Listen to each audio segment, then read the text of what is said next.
बंजारन बहू। कमला एक बहुत स्वार्थी महिला है। उसने पैसों के लिए एक ऐसे इंसान से शादी की जो पहले से शादीशुदा और एक बच्चे का पिता भी था। कमला के पति को मरे हुए एक अरसा बीत गया है। अब वो अपने सौतेले बेटे वैभव के साथ रहती है। वैभव के दिल में अपनी माँ को लेकर इतना डर है कि वो अपनी माँ के सामने एक शब्द नहीं बोल पाता। उसकी माँ जो कहती है उसको सर झुकाकर वही मानना पड़ता है। वैभव, तुमने अभी तक घर का काम क्यों नहीं किया? तुमसे कितनी बार कहा है कि सूरज निकलने से पहले तुम घर की साफ सफाई पूरी कर दिया करो। वैभव कुछ नहीं बोलता, चुपचाप सर झुकाए अपनी माँ की बात सुनता रहता है। तभी पास में खड़ा नौकर सुखराम कहता है, मालकिन, वैभव बाबा को रात से तेज बुखार है, इसलिए वो सुबह जल्दी उठ नहीं पाए। उनके बदले मैं घर की साफ सफाई कर देता हूँ। इसे कोई बुखार नहीं है। मैं इसे अच्छी तरह से जानती हूँ। ये सब काम न करने के बहाने हैं। सुखराम काका, बोल दो इसे, सारे घर का काम यही करेगा। और इससे समय पर अपना काम पूरा नहीं किया तो इससे आज का खाना भी नहीं मिलेगा। मगर मालकिन, वैभव बाबा की सच में ही तबीयत खराब है, आप एक बार देख तो लीजिए। कमला बिना कुछ बोले वहां से चली गई और बेचारा वैभव तेज बुखार में भी काम करता रहा। कमला वैभव की शादी एक ऐसी लड़की से कराना चाहती थी जो अनपढ़ हो और कमला से इसी तरह डरे जिस तरह वैभव डरता है, ताकि वैभव की सारी जायदाद और धन दौलत उसकी मुट्ठी में रहे। लेकिन आज के जमाने में ऐसी लड़की मिलना मुश्किल है। कमला कार में यही सब कुछ सोचती जा रही थी कि तभी रास्ते में, अरे ड्राइवर, तुमने कार क्यों रोक दी? और ये इतना शोर कैसा? मैडम, आगे कुछ बंजारों का खेल चल रहा है, इसलिए भीड़ लगी है। मैं अभी भीड़ को साइड में करवाकर कार निकालता हूँ। ड्राइवर भीड़ को साइड करके कार निकालने की कोशिश करने लगा कि तभी कमला की नजर रस्सी पर चल रही एक फुलवा नाम की बंजारन पर पड़ी। क्यों ना मैं इस बंजारन की शादी वैभव से करा दूं? ये तो अनपढ़ लग रही है, मेरे पैरों तले दबकर भी रहेगी। मुझे अभी इसके माँ बाप से बात करनी होगी। ये सोचकर कमला ने उन बंजारों से बात की और उन्हें शाम को अपने घर बुलाया। फुलवा के माता पिता वहां उसे लेकर आ गए। उन्होंने इतना आलीशान घर पहले कभी नहीं देखा था। अच्छा हुआ आप लोग आ गए। देखिए, मुझे घुमा फिरा कर बात करने की आदत नहीं है, इसलिए सीधे सीधे मुद्दे पर आती हूँ। मुझे आपकी बेटी बहुत पसंद है। मैं अपने इकलौते बेटे की शादी आपकी बेटी फुलवा से कराना चाहती हूँ। इसके बदले में आप जो चाहो वो ले सकती हैं। तभी फुलवा की माँ कहती है, ये क्या कह रही है मैम साहब? कहीं आप हमारी गरीबी का मजाक तो नहीं उड़ा रही ना? आप मेरे बेटे से मिल लो। अगर आपको मेरा बेटा पसंद आता है तो मैं कल से ही शादी की तैयारी शुरू कर दूंगी। सुखराम, वैभव को लेकर आओ। फुलवा अपनी माँ के कान में फुसफुसाती है, माँ, कहीं इस मेम साहब का छोरा पागल तो ना है? फुलवा अपनी माँ से बात कर रही होती है कि वैभव वहां आता है। फुलवा उसे देखती ही रह जाती है और उसके माता पिता उसकी शादी तय कर देते हैं। शादी वाले दिन किसी को फुलवा और वैभव की बेमेल विवाह की बात समझ में नहीं आती। फिर भी एक औरत कमला से पूछ ही लेती है, कमला जी, आपने अपने इकलौते बेटे की शादी देहाती गवार से क्यों करा दी? ये बंजारन आपके घर की बहू बनने लायक तो नहीं है। कम से कम अपने स्टेटस का ही ख्याल कर लिया होता। बहू तो अपने टक्कर की लाती, आपने तो बंजारन को ही बहू बना लिया। अब कमला को समझ में नहीं आ रहा था कि इस बात का क्या जवाब दे। वो कुछ देर चुप रही और सोच समझ कर कहती है, बहन जी, आपको तो पता है आजकल के बच्चे किसी की बात कहाँ सुनते हैं। मैं तो अपनी बहू एक पढ़ी लिखी और अपनी सोसाइटी की ही ढूंढ रही थी। लेकिन मेरे बेटे ने मेरे सामने इस बंजारन को लाकर खड़ा कर दिया। बोला कि मैं शादी करूंगा तो इसी से। अब भला मैं क्या करती, मुझे अपने बेटे के सामने झुकना ही पड़ा। कमला की ये बातें सुखराम भी सुन रहा था। उसने ये सारी बातें वैभव को जाकर बता दी। काका, मैं तो फुलवा को जानता भी नहीं, फिर माँ मेरे बारे में झूठ क्यों कह रही है? अरे बेटा, तुम कितने भोले हो, तुम्हें कुछ भी नहीं पता। तुम्हारे पिता अपनी सारी संपत्ति तुम्हारे नाम करके गए हैं। तुम्हारी माँ नहीं चाहती कि यह संपत्ति तुम्हें मिले, इसलिए उन्होंने तुम्हारी अनपढ़ लड़की से शादी करवाई ताकि तुम्हारी तरह वो भी अपने हक के लिए आवाज ना उठा सके। सुखराम काका, मैं क्या करूं, आप ही बताओ। माँ के सामने आते ही मेरे हाथ पैर कांपने लगते हैं। मैं माँ को कुछ भी नहीं कह पाता। वे दोनों बात कर ही रहे थे कि अचानक कमला वहां आ गई। कमला को देखकर दोनों घबरा गए। तुम दोनों फिर कभी बातें कर लेना, अभी फेरों का समय हो गया है, चलो जल्दी आओ। इस तरह फुलवा और वैभव की शादी हो गई। अगले दिन कमला ने फुलवा को बुलाया और उसे नसीहत देने लगी। देख बंजारन, तुझे मैंने अपनी बहू बना तो लिया है, लेकिन तुझे इस घर में आँख कान मुंह बंद करके रहना होगा। घर का काम कर और अपने पति से मतलब रख, समझी? कमला का ऐसा रवैया फुलवा को बिल्कुल समझ में नहीं आया। उसने वैभव से इस बारे में बात की। सुनिए ना, माँ जी ने जिस तरह मुझसे बात की मुझे अच्छा नहीं लगा। शादी से पहले तो वो मुझसे बहुत अच्छे से बात कर रही थी, लेकिन शादी के बाद उन्हें क्या हो गया? तुम ज्यादा मत सोचो, जैसा माँ कहती है वैसा ही करो। ये कहकर वैभव वहां से चला गया। अगले दिन वैभव को घर के नौकरों की तरह काम करता देख फुलवा को बहुत हैरानी हुई। फुलवा ने इस बारे में सुखराम काका से बात की तो सुखराम काका ने फुलवा को सारी बात बता दी। अब फुलवा को समझ में आ गया कि उसकी सास ने एक बंजारन को बहू क्यों बनाया। एक दिन वैभव घर का काम कर रहा था, तभी उससे कांच की प्लेट टूट गई। किसने गिराई ये कांच की प्लेट? वैभव को वहां खड़ा देख कमला ने छड़ी से उसे मारना शुरू कर दिया। उसके पैर में कांच चुभ गया और खून बहने लगा, लेकिन फिर भी कमला उसे मारे जा रही थी। ये देखकर फुलवा ने कमला के हाथ से छड़ी छीन ली और तोड़कर फेंक दी। बंजारन, तेरी इतनी हिम्मत, तूने मेरे हाथ से छड़ी छीनी? कमला फुलवा को थप्पड़ मारने ही वाली थी कि फुलवा उसका हाथ पकड़ लेती है। ओ सस माँ, मैंने मॉम की गुड़िया ना समझ लियो। बंजारन हूँ बंजारन, ईंट का जवाब पत्थर से देना जानती हूँ। आज के बाद मेरे या वैभव जी के ऊपर हाथ उठाने की सोचियो भी ना, समझी ससु माँ? ये कहकर फुलवा वैभव को लेकर वहां से चली गई। उसने वैभव के पैर पर पट्टी बांधी, उसके आंसू पोंछे। वैभव ने पहली बार किसी के दिल में अपने लिए इतना प्यार महसूस किया। अब फुलवा वैभव का हर काम में हाथ बटाती, उसका बहुत ख्याल रखती। इस तरह दोनों बहुत ज्यादा नजदीक आ गए। वहीं दूसरी ओर कमला सारी जायदाद अपने नाम करने की साजिश करने लगी। और एक दिन, वैभव, वैभव, जल्दी बाहर आओ। कमला की आवाज सुनकर वैभव और फुलवा अपने कमरे से बाहर आ गए। जी माँ, आपने बुलाया? ये ले, इन कागजों पर साइन कर दे। वैभव कागजों पर साइन करने ही वाला था कि फुलवा वैभव के हाथ से पेन छीनकर कहती है, ना वैभव जी, आप इस पर हस्ताक्षर नहीं करेंगे। आओ बंजारन, मैं तुझसे बात नहीं कर रही। ये बात मेरे और मेरे बेटे के बीच की है। चुपचाप पेन दे दे, नहीं तो तेरी खाल उधेड़ लूंगी। ससु माँ, बंजारन की खाल इतनी भी ढीली ना होवे कि कोई भी उधेड़ लेवे। जो यकीन ना आता हो तो देख ले उतार के। और हाँ, बंजारन जरूर हूँ पर अनपढ़ ना हूँ। मन्ने भी पता है कि किसी भी कागज पर साइन करने से पहले उसे अच्छी तरह पढ़ लेवे हैं। पेन देती है या नहीं? ये कहकर कमला फुलवा को मारने आई तो फुलवा ने कमला को धक्का दे दिया और वो नीचे गिर गई। कमला डरकर वहां से भाग गई।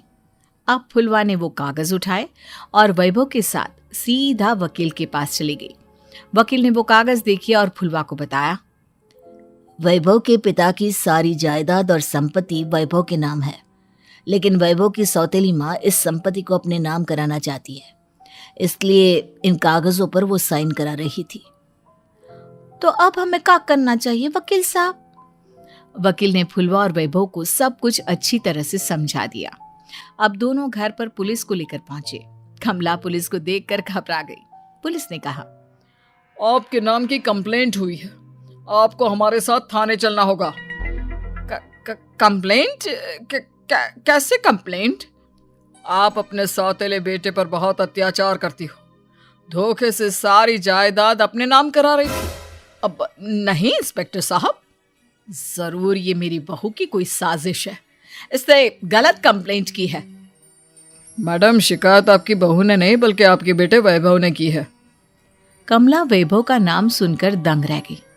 जिस बेटे ने कभी उसके सामने सर नहीं उठाया था, आज वही बेटा उसके सामने पुलिस को ले आया है। वैभव, तुम्हारी इतनी हिम्मत कि तुम पुलिस को ले आए?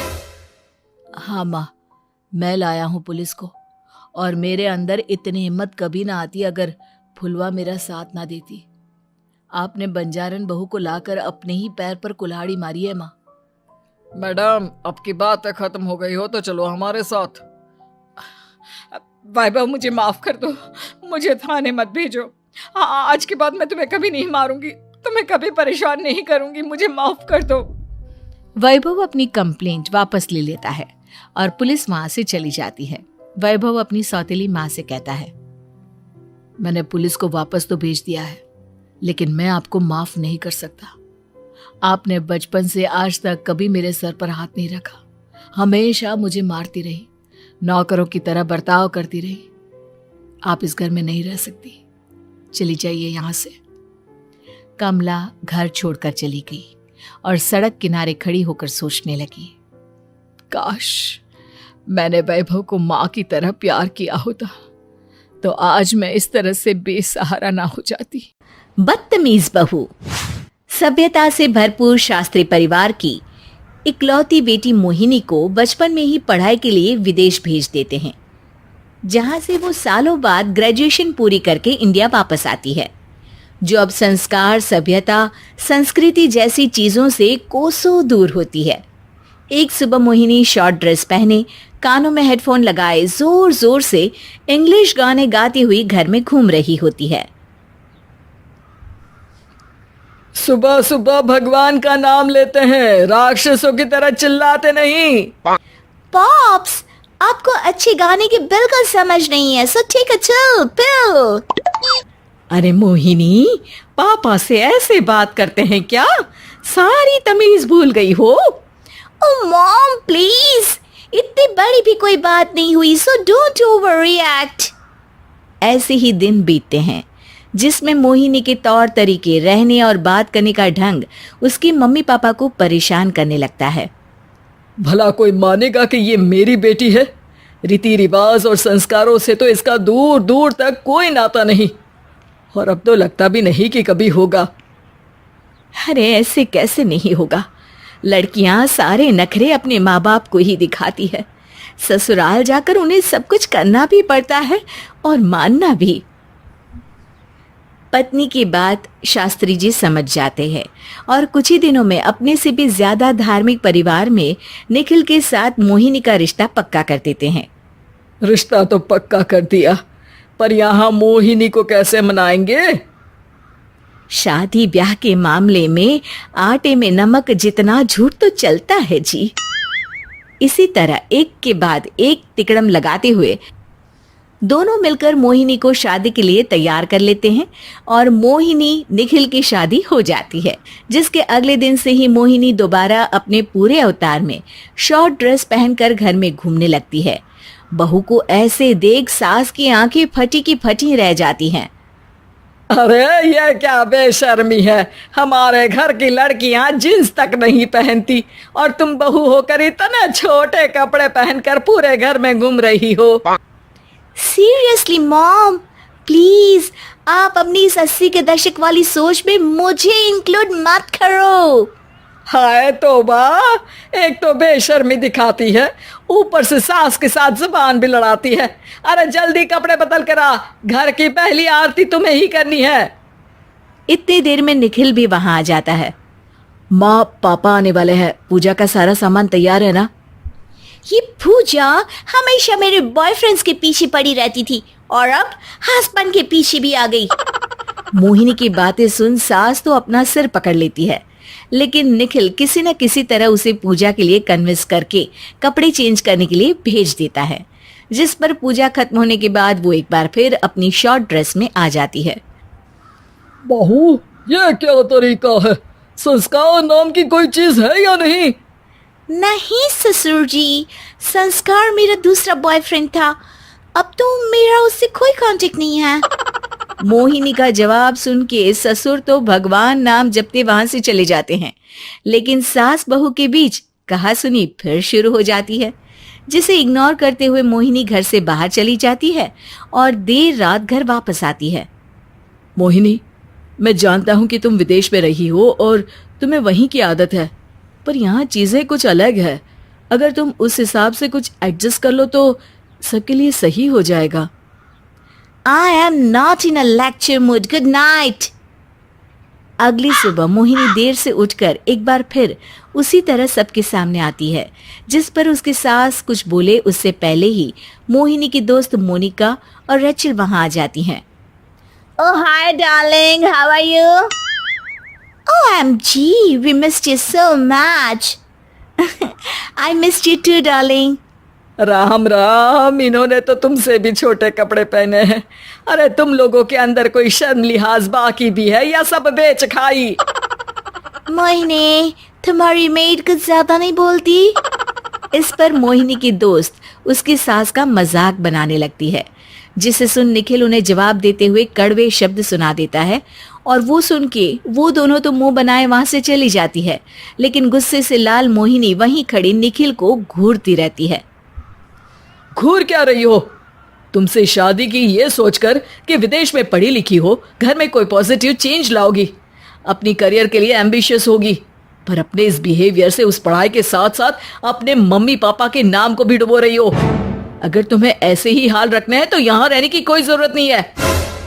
निखिल की बातें सुनकर मोहिनी रोते हुए घर छोड़कर अपनी मम्मी पापा के पास वापस आ जाती है। ससुराल में सब कुछ ठीक तो है? वो अपने आप को समझते क्या है? मोहिनी पर चिल्ला रहे? मैं क्यों उसके इशारों पर चलूं? मैं अपनी लाइफ अपने तरीके से जीना चाहती हूँ और वो ना आप लोगों को मंजूर था और ना ही उन्हें है। तुम यहाँ नहीं रह सकती। अपने पापा की बात सुन के मोहिनी हैरान रह जाती है। हाँ, तुमने बिल्कुल सही सुना। अगर तुम्हें अपने इस घमंड, बेशर्मी और बदतमीजी में ही जीना है तो तुम यहाँ भी नहीं रह सकती।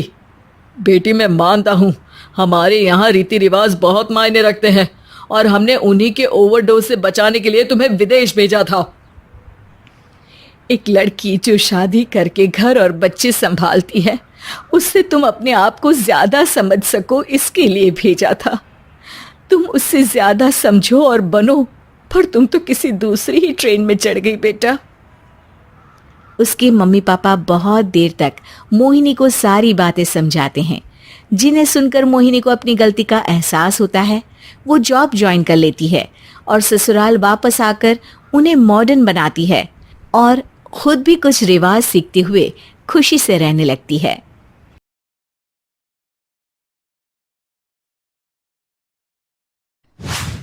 इसका नाम शशि रखते हैं।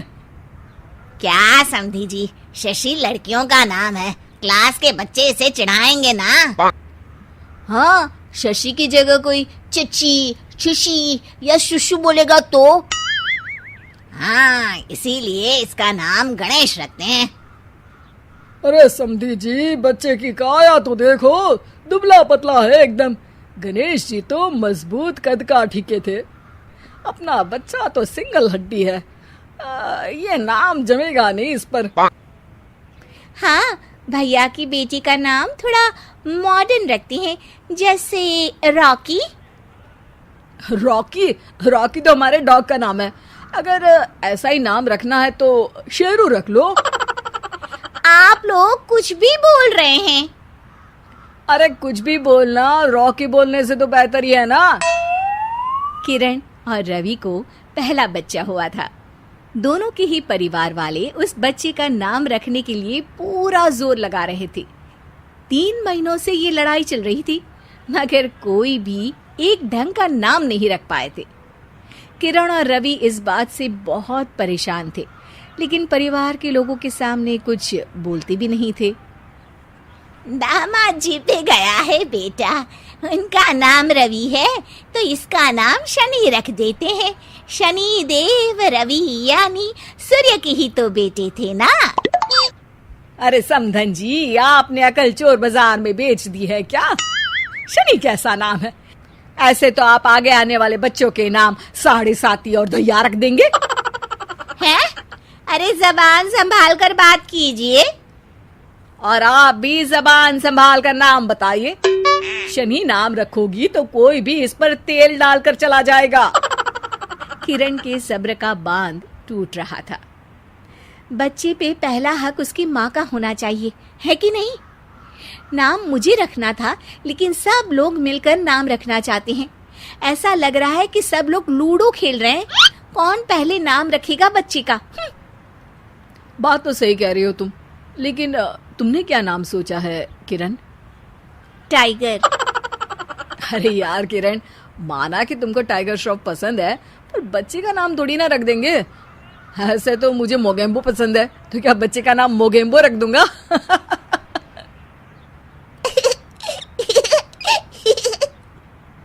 हाँ हाँ, मोगेम्बो नाम ही रख देते हैं। देखो तो, सुन के मोगेम्बो खुश भी हो गया। अरे मजाक छोड़ो। देखो, मैं पंडित को बुला रहा हूँ, सबको इकट्ठा करके एक नाम डिसाइड कर लेंगे, ठीक है? पंडित जी घर आते हैं और उनके साथ सब बच्चे का नाम रखने के लिए इकट्ठा हो जाते हैं। पंडित जी, वैसे तो नाम हम सोच चुके हैं, लेकिन आप भी कोशिश कर ही लीजिए। नाम तो हम भी सोच चुके हैं, दिग्विजय नाम रखेंगे। ऐसा नाम रखो जो मुंह में ना अटक जाए।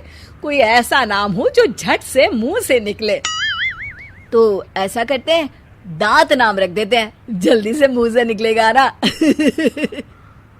चुप हो जाओ बेटा।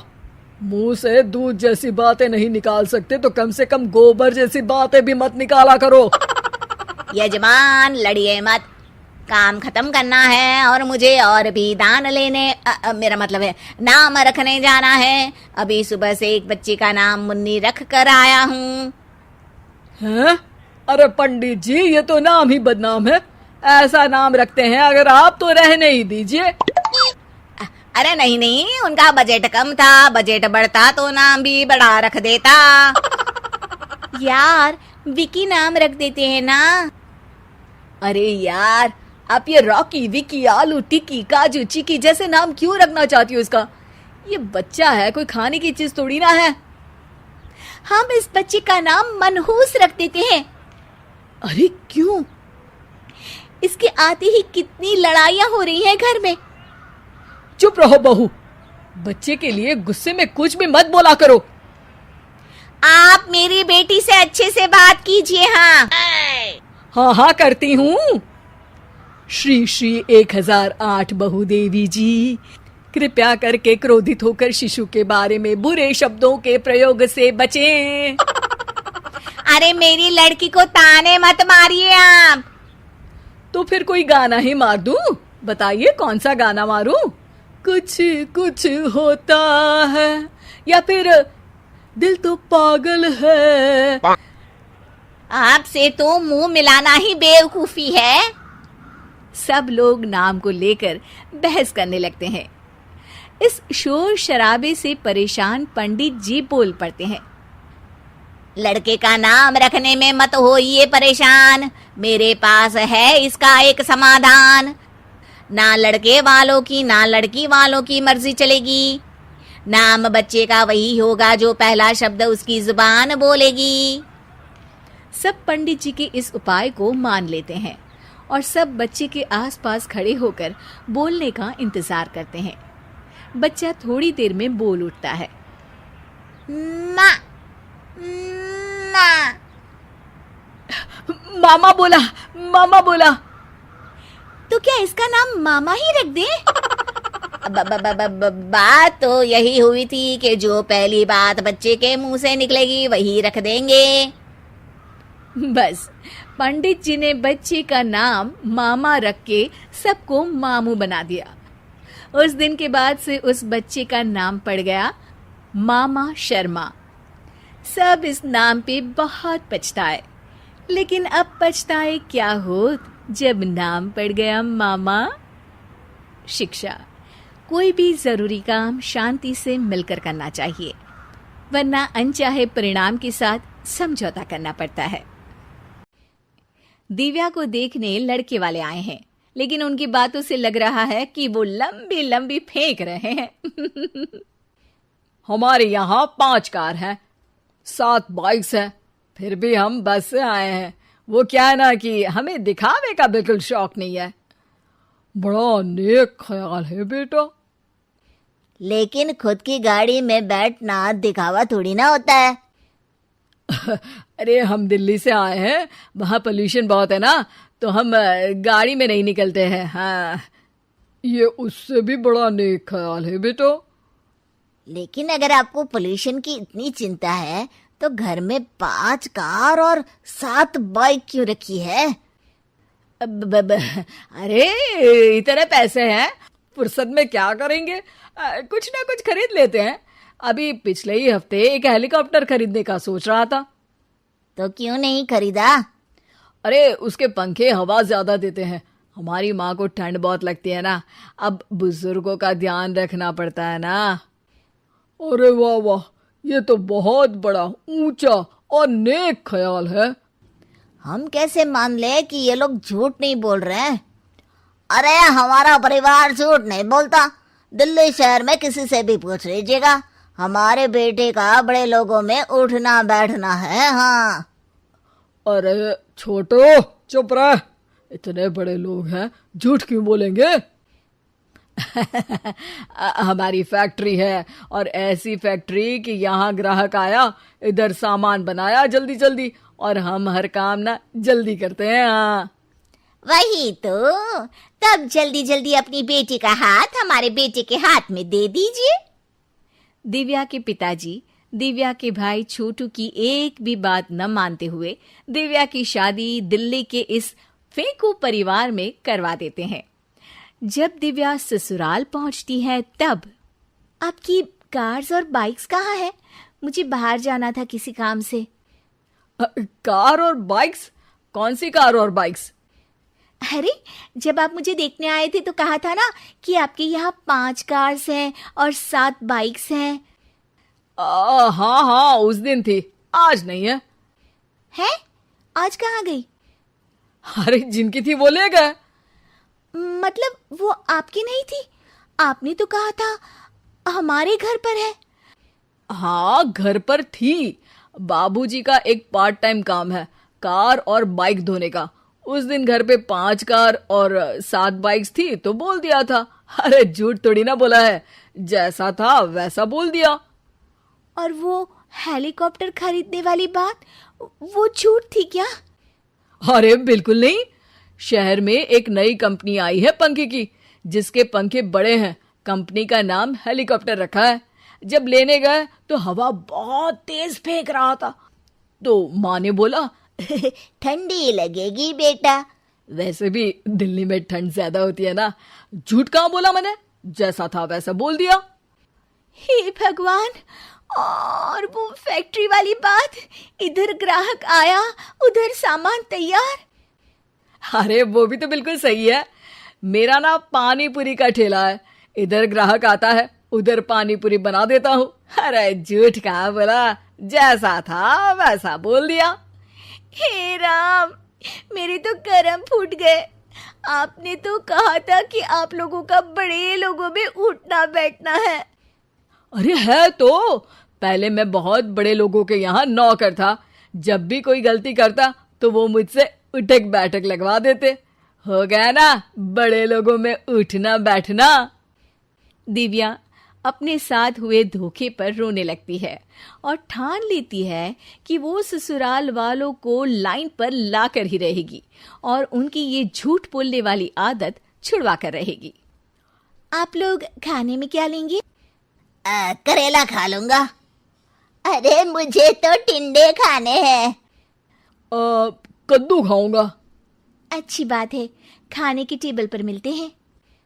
शाम को जब सब खाने की टेबल पर मिलते हैं तो सब देखते हैं कि टेबल पर प्लेट्स में एक पूरा और कच्चा कद्दू रखा है, कच्चा करेला रखा है और कच्चे टिंडे भी रखे हैं। बहू, ये सब क्या है?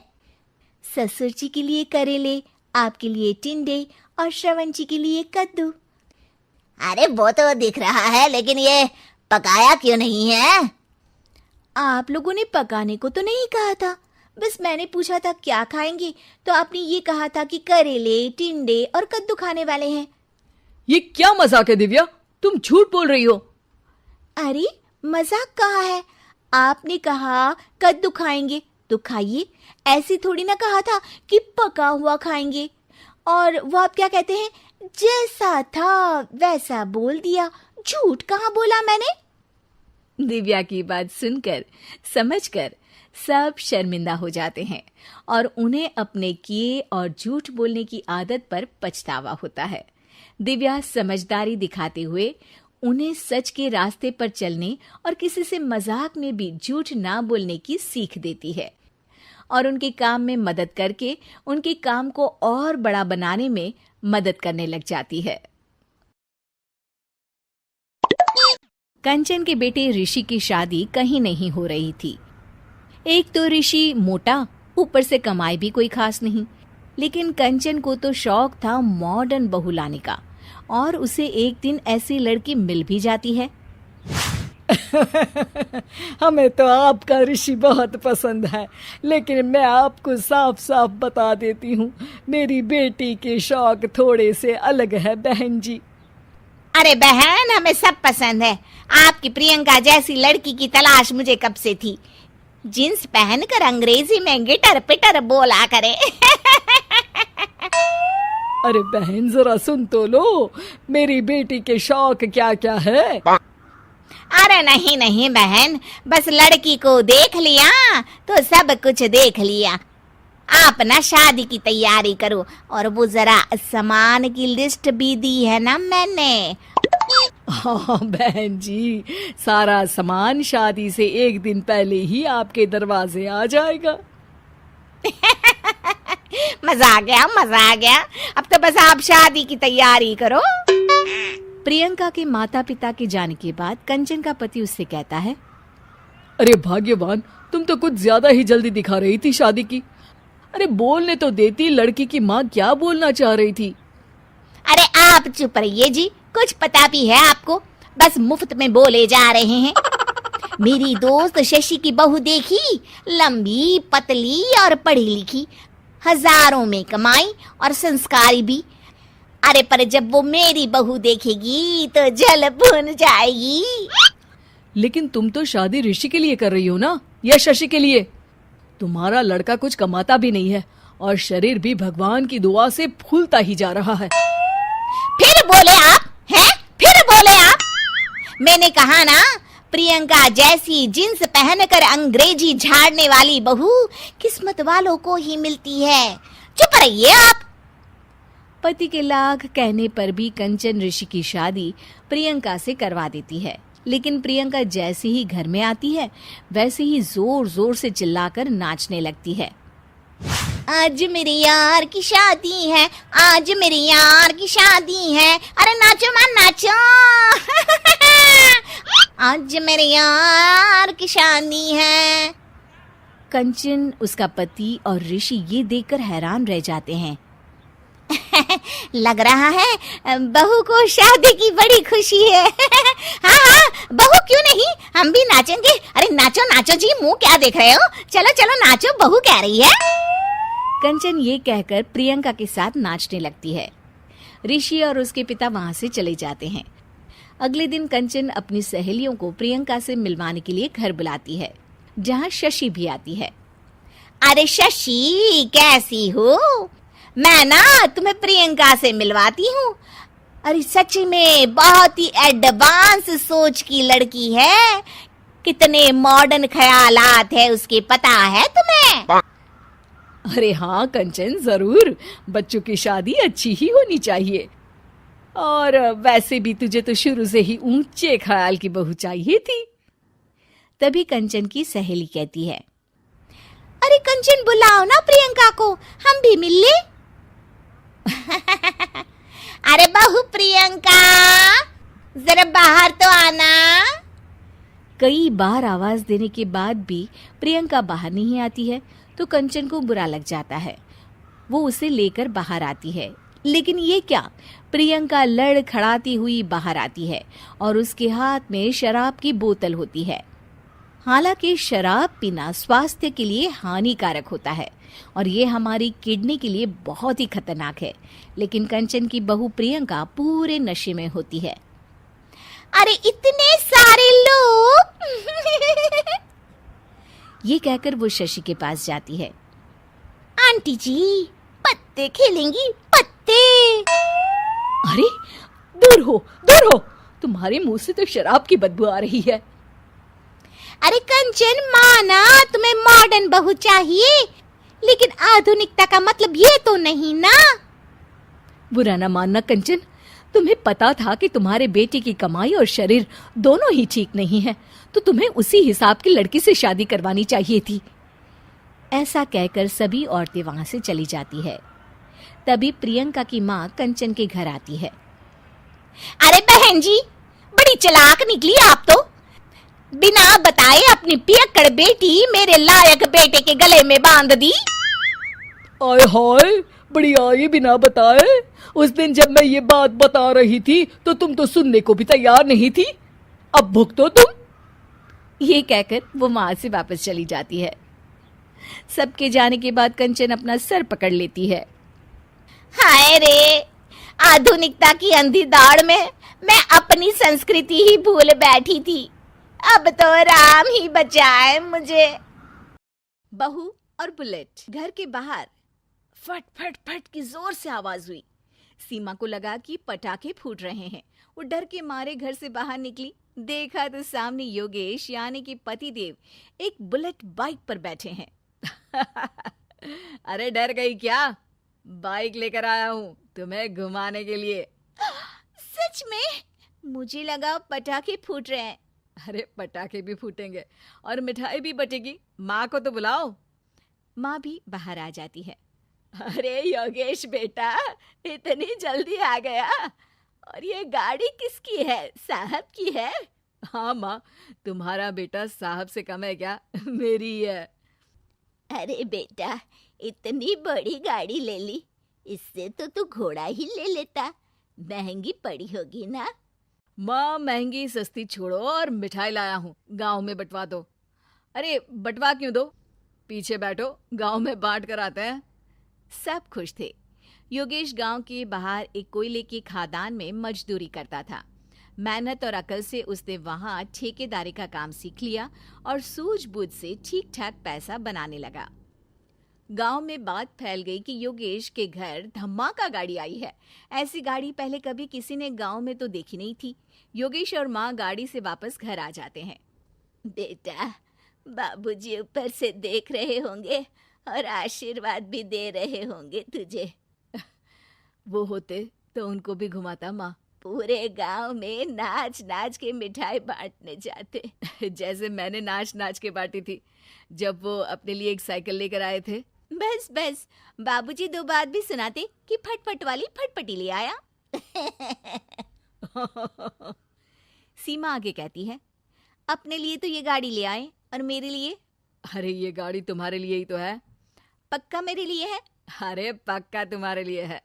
अगली सुबह जब योगेश सो रहा होता है तो उसे बाहर से गाड़ी की आवाज आती है। वो घबराकर चिल्लाता है, चोर चोर, मेरी गाड़ी ले जा रहा है, चोर चोर।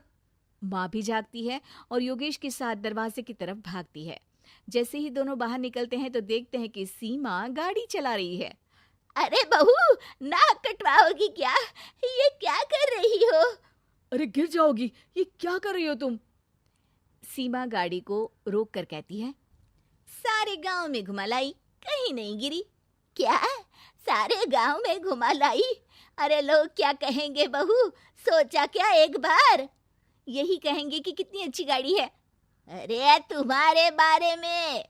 हाँ, कहेंगे ना कि देखो कितनी अच्छी गाड़ी पर बैठी है।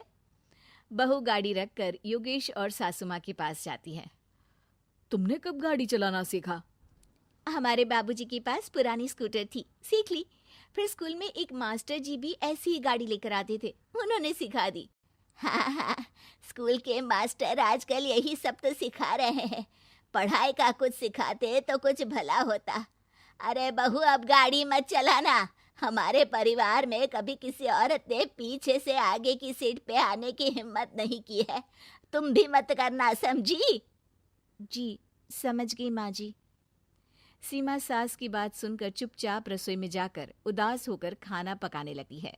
सास सुबह सुबह मंदिर से पूजा करके लौट रही होती है, तभी उसे दो औरतें रोक लेती हैं और कहती हैं, अरे बहू को थोड़े अच्छे लक्षण भी सिखा दो। गाड़ी चलाने निकली थी, गांव की मर्यादा का कोई ख्याल नहीं है। वही तो, अरे पैसे आने लगे हैं तो क्या मतलब कि किसी रीति रिवाज को नहीं मानोगे? अरे समाज में रहना है तो समाज के ढंग से ही रहना पड़ता है। अरे लाज भी नहीं आई बहू को? चूल्हे चौके से निकलकर सीधे गाड़ी लेकर चौराहे चबूतरे नाप लिए, फट फट फट करते हुए। अरे कुछ कह देना उसे। अरे ये क्या कहेगी, बूढ़ी सास है, इनकी थोड़ी ना चलती होगी घर में। हाँ, बहू की ही चलती होगी, मर्जी भी और गाड़ी भी। सास सब सुनकर घर आती है और बहू को चिल्ला के बुलाती है, अरे नाक कटवा दी सबके सामने गाड़ी चलाकर। औरत जात गाड़ी नहीं चलाती। शहरों में तो 4 पहियों वाली गाड़ी भी चलाती हैं और हेलीकॉप्टर, हवाई जहाज भी। शहर में थोड़ी ना रहती हूँ मैडम साहिबा। आज के बाद गाड़ी से ही नहीं, यूं भी निकलना बंद तुम्हारा घर से। माँ सही कह रही है, कहीं भी जाना हो तो मुझे बता देना, मैं लेकर चलूंगा। आज माँ को तुम्हारे कारण कितनी बातें सुननी पड़ी। इतना कहते हुए योगेश वहां से चला जाता है। बारिश की वजह से कारखाने के रोड पर कीचड़ रहता है, इसीलिए योगेश गाड़ी घर रख कर जाता है और किसी से लिफ्ट लेकर कारखाने पहुंचता है ताकि नई गाड़ी गंदी ना हो। लेकिन शाम को इतनी तेज बारिश होती है कि उसे वापस आने का कोई साधन ही नहीं मिलता। बारिश बढ़ती जाती है, रात के 11 बज जाते हैं। रास्ते में एक नदी का ब्रिज है, अगर उस पर पानी आ गया तो योगेश कारखाने में ही फंस जाएगा। पूरी रात भूखे प्यासे बितानी पड़ेगी। घना अंधेरा, बिजली की कड़कड़ाहट और तेज बारिश। राजेश डर भी रहा था, ठंड से कांप भी रहा था। तभी उसे रोड से आती हुई एक रोशनी दिखती है। वो देखता है कि उसके सामने एक बाइक आकर खड़ी हुई है। वो ऊपर वाले को धन्यवाद देकर उस बाइक वाले आदमी की तरफ बढ़ता है, पर पास जाकर देखता है तो भौचक्का रह जाता है। सीमा, तुम यहाँ इतनी बारिश में गाड़ी पर? पहले बैठो तो, नदी ब्रिज पे आ जाएगी तो जाना मुश्किल हो जाएगा। योगेश गाड़ी के पीछे बैठता है। सीमा गाड़ी चला रही है। मैंने तो तुमको पहचाना ही नहीं। गाड़ी की आवाज तो पहचानी होगी ना? अरे पर मुझे नहीं पता था कि तुम आओगी। अच्छा किया कि तुम आ गई। माँ नहीं आने दे रही थी, पर हमेशा पति पत्नी की रक्षा थोड़ी ना करेगा, पत्नी को भी तो करनी चाहिए। योगेश को सुबह अपने किए पर पछतावा होता है। उसकी आंख में आंसू आ गए जो बारिश की बूंदों में बह गए थे। उसके बाद सीमा को सास ने और योगेश ने खुशी खुशी समाज की सीमा लांघने की मंजूरी दे दी। अब वो जहां भी जाती फट फट फट गाड़ी पे ही जाती।